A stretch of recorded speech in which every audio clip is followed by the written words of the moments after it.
Good afternoon, ladies and gentlemen. It's a beautiful 21st of April 2020. Coming up in the Crusty Canuck podcast, I will be discussing the whole authoritarian overreach and the recent devastating massacre in Nova Scotia.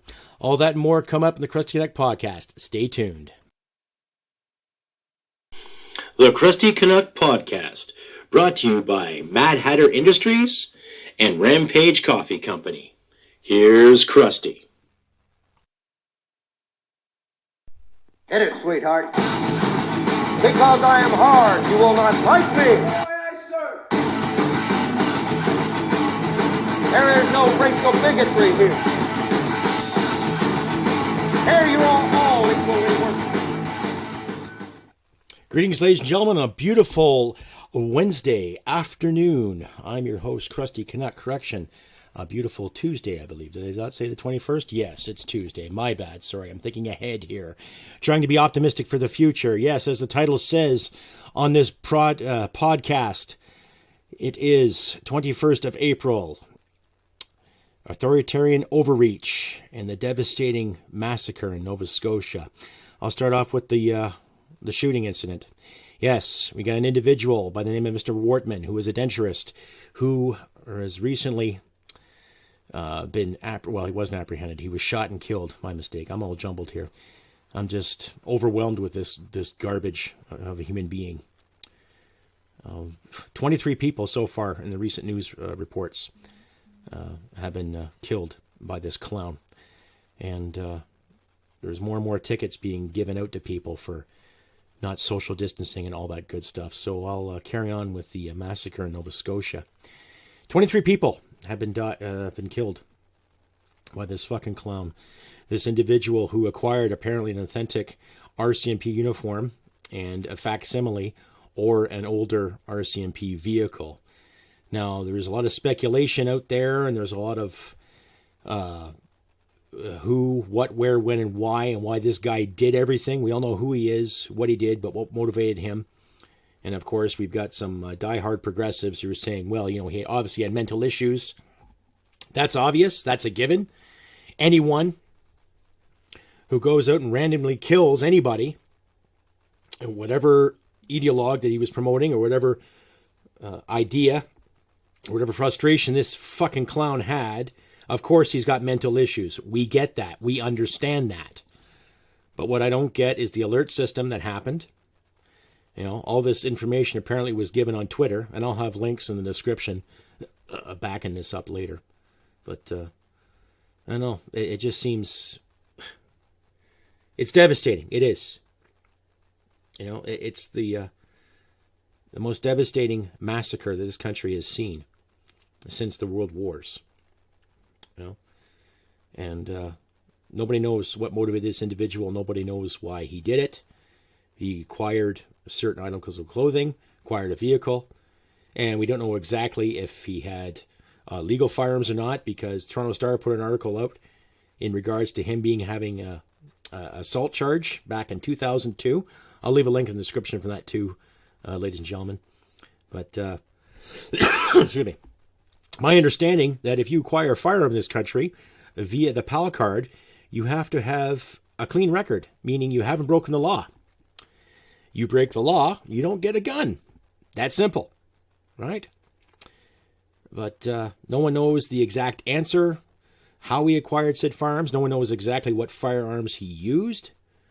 We know that he shot and killed and burnt some people. We also know that he took out families. We also know that he just didn't really fucking care about what he was doing. And I'll leave links to various news sources. But like I said, the Star had an article on his assault charge in 2002. Rebel Media has a great article there. TNC News has some. Post Millennial has some. So I'll leave links in my description. And it's getting ridiculous, folks. We have this pandemic that's been going on. And the so-called health officials have weighed in saying, oh, we don't need a mask. We don't need to close the border. And now they're saying, oh, you need a mask. We better, just close the border a bit. So non-answers again. And, of course, Mr. Bill Blair taking advantage of the situation to its fullest. Oh, we have to pass legislation again. Now, as a gun owner, I follow the rules. Okay? took my training. I trained as a soldier, trained troops on various weapons, grenades, C6 machine gun, C9 machine gun, and rifles alike, and pistols alike. And because of that, it didn't garnish me any kind of special privilege when it came to testing for my PAL acquisition. I had to take the test like everybody else. So I had to pay my fee, do the training, do the testing, send in my papers, pay the registration, and sit in my hands and wait like a good little Canuck before I got my card in the mail. You know, in some cases, some people wait a month, some people wait 3 months. I waited almost 7 months before I got that card in the mail from the chief firearms officer that every province has, that okays, that says yay to it or says nay to it. So, to these so-called educated experts who are weighing in, you're missing the point. This guy did something illegal. So, I highly suggest to my non-gun believers out there, and I'm not condemning you for not liking guns, do whatever you want. I'm not saying you have to like guns. I'm not saying you have to dislike guns. But Canadian gun owners, we're not the criminals here. Okay? We're not the culprits. We're not the reason this individual turned around and did something stupid. And it's not because he was white or because he was in his 50s. Okay? So put the racial card away. I'll post an article that's, I think, the Saskatoon Herald put up, calling this guy a right-wing white extremist, terrorist, whatever. Fuck it, it was just a garbage article. But I'll put up for your reading pleasure so you can decide. Like, just an abomination. And I'll have a sound clip here shortly from what Justin said at a press conference in regards to this criminal, this piece of shit who went and did his heinous thing. Tune into this, please. Legislation, you brought up the tragedy in Nova Scotia. I wanted to know if you've been briefed on what kind of gun or guns were used in Nova Scotia. Do we know that they were legal? And based on that, how would your proposed gun control legislation have potentially prevented this shooting?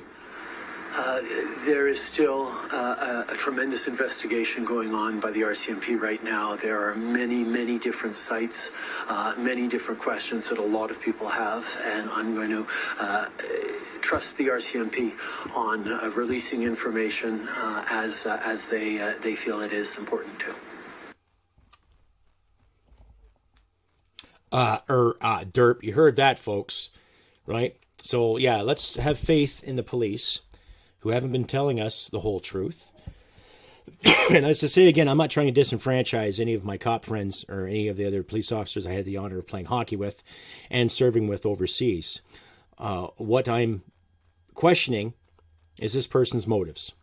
We know he was a madman. We know he was crazy. How did he acquire this uniform?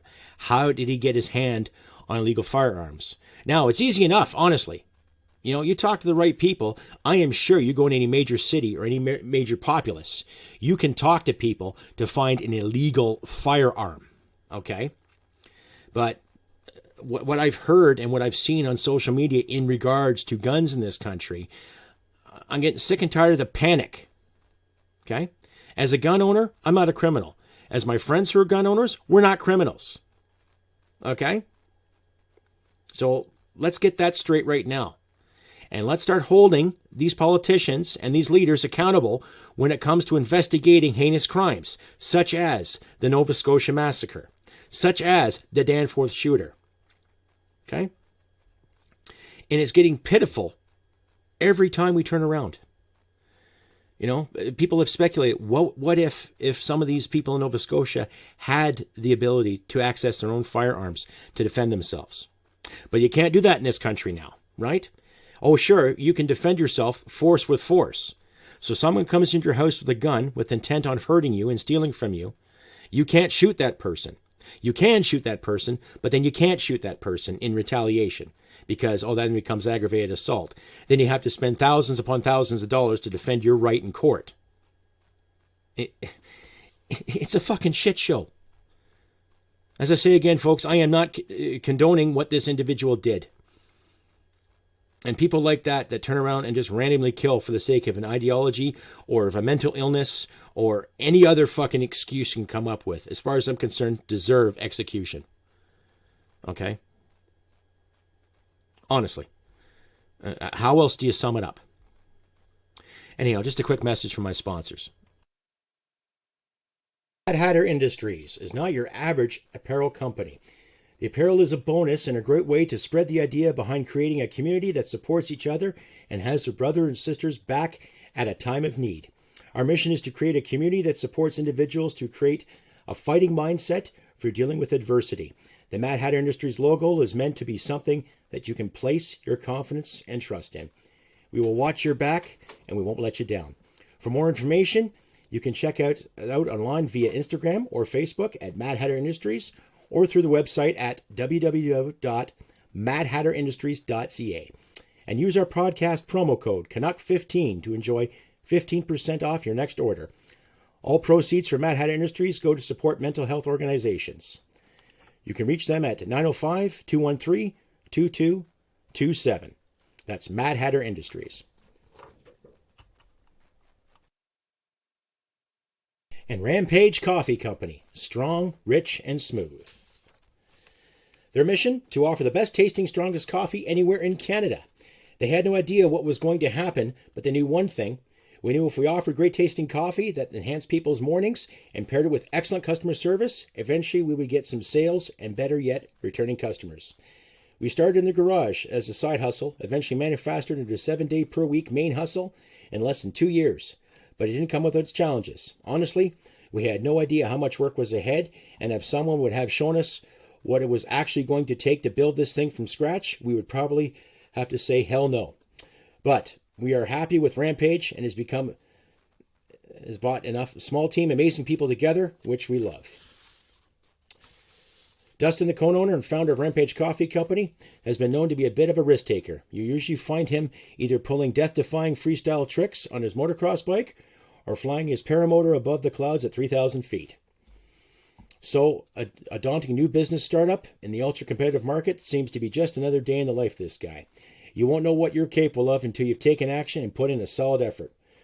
No risk, no reward. Think about how many cups of coffee are consumed every day. 2 billion. I don't think Tar Sucks and Double Double will be able to serve up that kind of demand. The world runs on coffee. Besides, I have a few tricks up my sleeve that will keep Rampage riding. Right. Lauren, co-owner of the boat, boss of all things, and Rampage Coffee Company, was a full-time dental hygienist years before her coffee adventure even started. Unfortunately, after years of poor ergonomics and the nature of the job, she has developed chronic issues with her neck. She loved dental hygiene, but her body just couldn't handle it full time. She was crying every night and she was in so much pain. She went to a part-time position and soon found out she wouldn't be able to pay her bills. The timing was perfect. They just started their coffee company, and at this point, they had to make important decisions to build their business and to get another loan and go back to school. And they looked at it this way. There were two options. Spend the next 2 to 5 years going to school, which will get me another job, or spend 2 to 5 years building something that they're passionate about and become the boss. And they're the best bosses ever.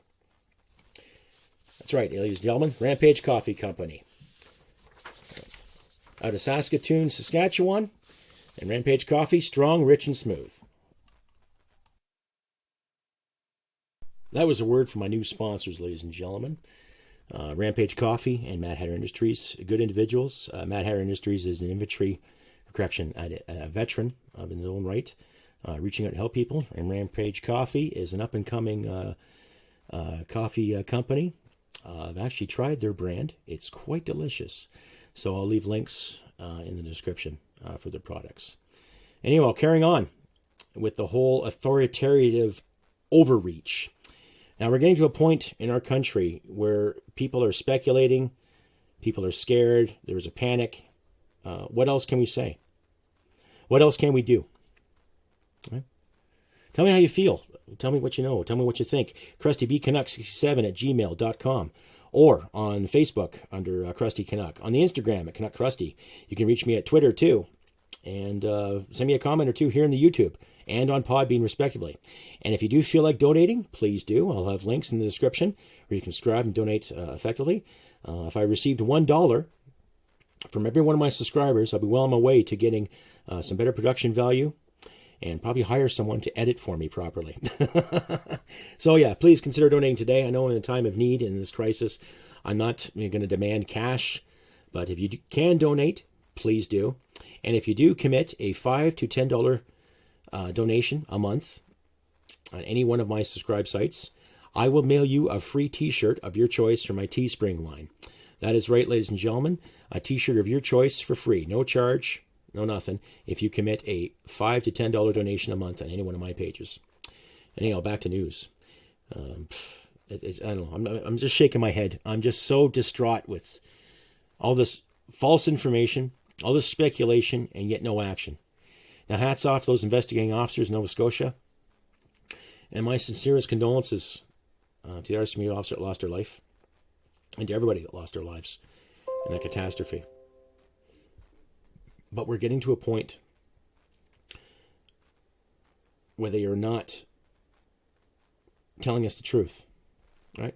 I've posted numerous articles and numerous issues on my Facebook page in regards to self-defense, in regards to acquiring firearms, in regards to why is it such a heinous crime to be a gun owner in this country when we're not allowed to, by law, to defend ourselves or our property. And there were numerous cases in our history in the past 5 years, the young family in Brooks who thwarted a criminal. The Colton Bushy case in Saskatchewan, where a few individuals were armed when they were looting this man's farm. And the constant speculation of racism and the constant speculation of prejudice. And I'm just at a point where enough is enough, ladies and gentlemen. Enough is enough. Okay? Stop pulling the race card. It's not a racial issue. It doesn't matter if this criminal was white, black, pink, purple, multicolored. This individual did a heinous thing. Okay? Doesn't matter if he's white. Doesn't matter if he was 51. Doesn't matter if he was a denturist. He did a heinous thing. So why is that still an issue when it comes to some journalism? And I'll leave a link to that terrible Saskatoon Herald story, calling a man a white terrorist. Yeah, he is a terrorist, but it doesn't matter if he's white, black, pink, or purple. Why is that still such an issue? Right? You know, why is it an issue for people to go outside and be ticketed? Right? You can go to any grocery store, mind your social distancing. You can go to a lot of hardware stores. There are some stores that closed, but there's some stores that are still open. Right? And they're still gathering around. Right? There's still people together. There's still people, walking hand in hand. But I guess you can't do that now, right? So I guess this social experiment's starting to fail because people are starting to speak out against this crap. Right? I am. Right? My wife works. We sometimes go shopping together. We've had nobody come up to us and saying, hey, you guys are too close. I've heard of situations like that going on in this area, but people just laugh it off. It's like, really? That's assuming that everybody is infected with this pandemic and we have to mind our distance just in case. Right? Where I work, I have to wear a mask. I have to wear gloves.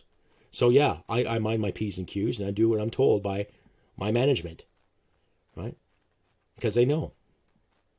But if I have to go out in public, right, and do my shopping, buy gasoline, carry on about my business, then leave me the fuck alone. Right? Same with those kids playing basketball, that young man playing basketball, or the father taking his kids out for a rollerblade. Leave them the fuck alone. What are you doing? Right? What are you doing? Ask yourself that. What the hell's going on? Right? We could sit here all day and theorize. It's just a power grab. Or people are power hungry. Or people are anxious to be authority. Like little Cartman there in South Park. Remember that little episode? Yeah, expect my authority. Right? No. I'll respect the authority when it comes to keeping people safe and sane. But I won't respect the authority when you're telling me how to go about my business. Okay? When I pay a small fortune to get a home, to own a truck, keep the lights on, keep the bills paid, and then the federal authorities charging me double for carbon tax, and then turn around charging other Canadians double for carbon tax, and then certain peace officers and police officers hanging out tickets like fucking candy because they're not walking the straight line or complying to whatever ordinance that's up there. No. Okay? Enough is enough. And people wonder why some Canadians are getting angry. Well, I'll tell you why Canadians are getting angry, and I just explained it. So do the math. Do the math, ladies and gentlemen. Think for yourself. Go about your business. Keep your P's and Q's. Mind your wits. Mind your social distancing if you have to. But, I really don't know what to say other than do what's right. The biggest minority this country has is the individual. Okay? Individual liberty. No one's saying you have the right to go and drop your drawers and take a dump on someone's porch. No one's saying that you can sit there and scream fire in a crowded movie theater. That's just common sense, right? But recently, it reminds me of a little argument I had with some individual on my fucking Facebook page there. He was a little upset because I had a picture of the Knight Templar in one of my photographs. Now, I'm not a Christian. I'm not a believer. I'm not condemning anybody who is a believer, who's Christian, or who's Muslim, or who's Jewish, or who's Buddhist, or if you worship lemons or monkeys, I don't care. Okay? I looked at that picture as something of power and prestige. Regardless of what your personal feeling is towards a Knight Templar, it meant something. And historically, they were fighting a Muslim army over the rights of religious lands, i.e. being at Jerusalem. Now, regardless if you agree with it or not, that's irrelevant. It's history, and it happened. Period. Okay? Now, this individual took it upon himself to call me a racist and call me a bigot, saying I have no rights to say this because they're just bad words. So I tried to reason with this individual. And I'm not going to mention his name because I'm not going to give him a platform. And I do respect people's privacy. So in a way, I'm doing this fucky a favor. But he had the audacity to sit there and tell me that regardless of who I fought for, whether this country or that country, I don't have the right to explicitly put up that kind of picture because that would make me a racist. Now, when I look at this individual's profile, this guy was roughly the same age as myself. A little bit of a university background. I didn't go into great detail. I'm just thinking, what's this guy basing this shit on? And he's basically basing it on the trendy fucking buzzwords of let's find the racist under every stone, let's find the bigot, and let's promote this proletariat bullshit. Now, I called him on his proletariat bullshit, and I asked him, so let me guess, do you think communists are misunderstood? Of course, no answer. He just kept calling me a racist and a bigot. So I just deleted him, and I just blocked him. I just got tired of the rhetoric. So it just goes to prove that there's still people out there that will hang on to every word that their beloved leaders will say, and they'll walk the status quo, and they'll believe in what's being told to them, and they won't think for themselves. Something I encourage my listeners to do. To my American listeners, European listeners alike, think for yourself, folks. Liberty starts with you, and it ends with you, right? And I don't care what you do with your time. I don't care how you live your life. I don't care if you call yourself Bob. I don't care if you call yourself Roberta. I don't care how you dress. I don't care what you smoke, what you drink, dance. Do what you like. As long as you're not infringing on anyone else's rights to be the same, right? I don't believe in this group think. I don't believe in this group speak, right? I don't believe in George Orwell's theory. It was a theory. It was a book meant to entertain you. It wasn't meant to guide you, right?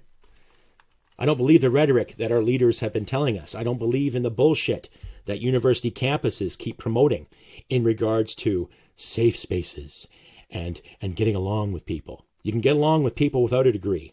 You can get along with people without having a six-figure salary. Just common sense, folks. Got to start using it, especially this time of need. So I'm asking you to ask the critical questions, to put these leaders on the spot, to ask them the hard questions. And if they can't give you a straight answer, like Justin's earlier, then we got to find the straight answer. We got to find the hard answer. And we might have to find some truths that we don't like, but that's the way it is. I'm flawed. You're flawed. We're all flawed. But I like to think that most of us are raised with common sense, where if we're not sure about something, we have the right to ask. And we deserve a fucking answer. Period. Anyway, another comment from my sponsors, Mad Hatter Industries and Rampage Coffee Company. I will leave links in my description where you can find their great products and try Rampage Coffee Company's sampler pack. Trust me, folks, it is excellent. Anyhow, I have been Crusty Canuck on this beautiful 21st of April 2020. Once again, my condolences to those of the fallen. My heart goes out to the people of Nova Scotia. A beautiful province, beautiful setting, lots of history, and we'll overcome this, folks. We will. In a way, we always have. And we'll see, and we'll try to get the truth to the best of our abilities. But I highly suggest you listen to Frank P. Vaughan. He does some incredible work. Adam Daniel Menze does some incredible work. Voltaire has some excellent criticisms to put up there, and I'll leave links to their work in this podcast as well. And if you do get a chance, check out Fred Stockman. He's a young Kiwi living in the States who's got some great inquisitive videos and podcasts too. I highly suggest you check his work out too. I'll leave a link to his work on Anchor FM and on YouTube respectively. Anyhow, that is my little talk for today on the 21st of April, 2020. I have been Crusty Canuck, and look after yourselves, your friends, your loved ones. Keep your chin up, folks. Do the best we can. And remember, humanity merit wins the day. Take care, and we'll talk to you soon. Bye for now. Sweetheart, because I am hard, you will not like me. There is no racial bigotry here. Here you are all equally